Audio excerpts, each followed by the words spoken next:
اللہ کا قرب حاصل کرنے کے مختلف طریقے ہیں۔ نماز ادا کرنا، روزے رکھنا، حج کرنا۔ میں اس بندے کی آنکھیں بن جاتا ہوں جن سے وہ دیکھتا ہے، میں اس بندے کے پاؤں بن جاتا ہوں جن سے وہ چلتا ہے، میں اس بندے کی زبان بن جاتا ہوں جن سے وہ بولتا ہے۔ اگر وہ ایک دن بھی رکھتا ہے تو وہ اس کا روزہ 1 سال کے روزوں کے برابر ہوگا۔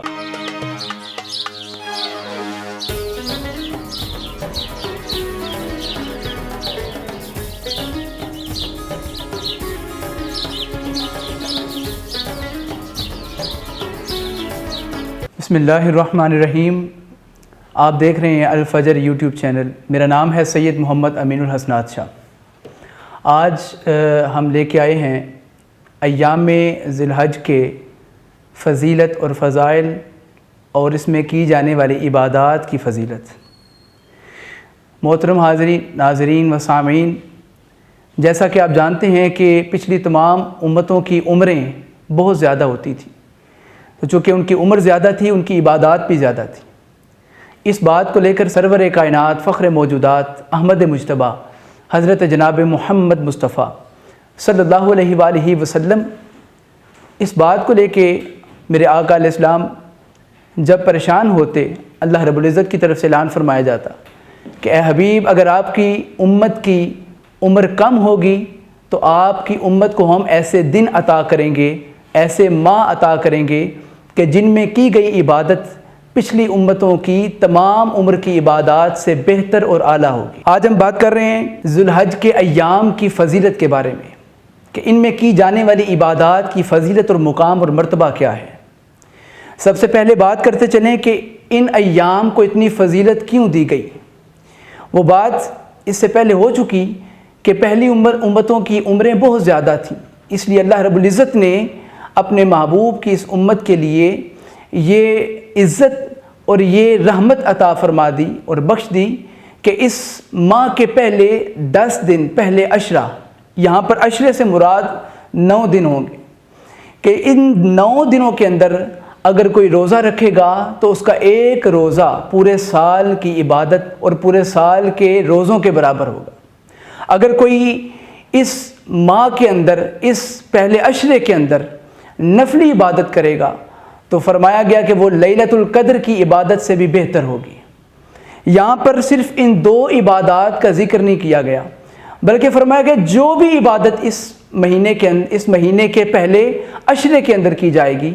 وہ پورے سال کی عبادت سے بہتر ہوگی۔ یہاں تک کہ عبادت کرنے کا سب سے پہلا مقصد کیا ہوتا ہے کہ اللہ رب العزت کا قرب حاصل کرنا۔ تو چونکہ اللہ کا قرب حاصل کرنے کے مختلف طریقے ہیں، نماز ادا کرنا، روزے رکھنا، حج کرنا، غرباء و مساکین کی، یتیموں کی مدد کرنا، ان کے سر پہ ہاتھ رکھنا،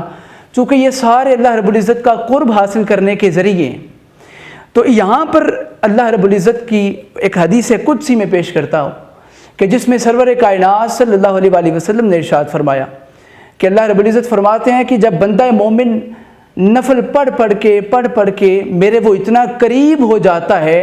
کہ میں اس بندے کے ہاتھ بن جاتا ہوں جن سے وہ پکڑتا ہے،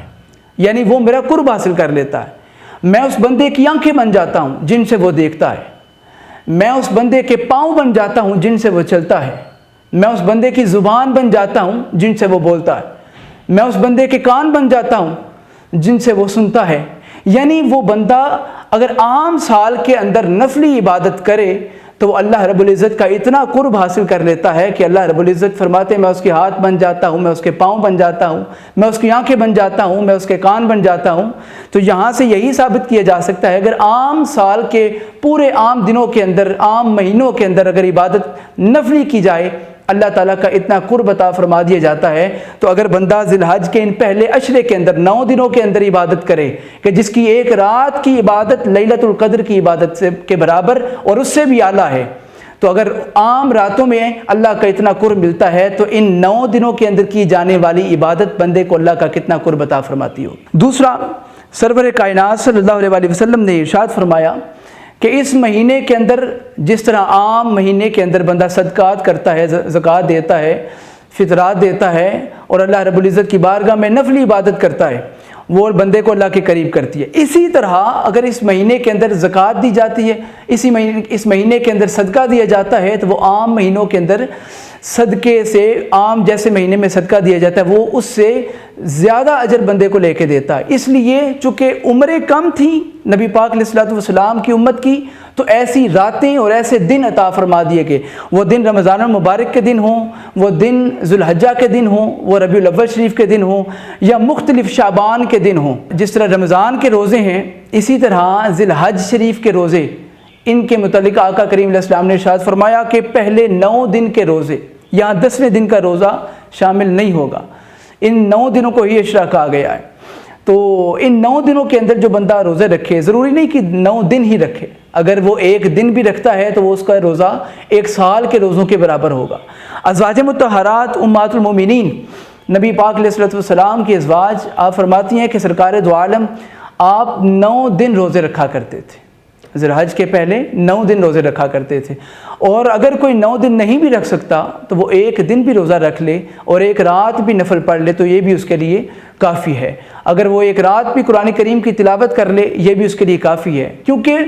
ہمارا مقصد کیا ہے؟ اللہ رب العزت کا یہاں پر مقصد یہ تھا کہ بندہ 1 دن رکھے پڑھے یا روزہ رکھے یا 9 دن رکھے، وہ میرا قرب حاصل کر لے۔ چونکہ اپنا قرب دینا مقصد تھا، اس لیے اللہ رب العزت نے بندے کو، اپنے محبوب کے امتیوں کو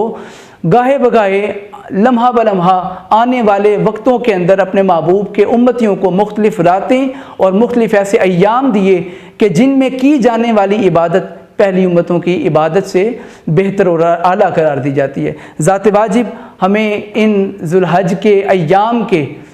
ان فضائل کو سمجھ کر ان پر عمل کرنے کی اور اللہ رب العزت کا قرب حاصل کرنے کی توفیق عطا فرمائے۔ انشاءاللہ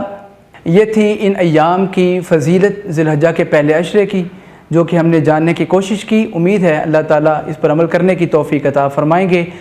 دیکھتے رہیے الفجر یوٹیوب چینل، انشاءاللہ آئندہ نئے عنوان کے ساتھ حاضر ہوں گے۔ تب تک کے لیے اجازت چاہتے ہیں۔ السلام علیکم ورحمۃ اللہ وبرکاتہ۔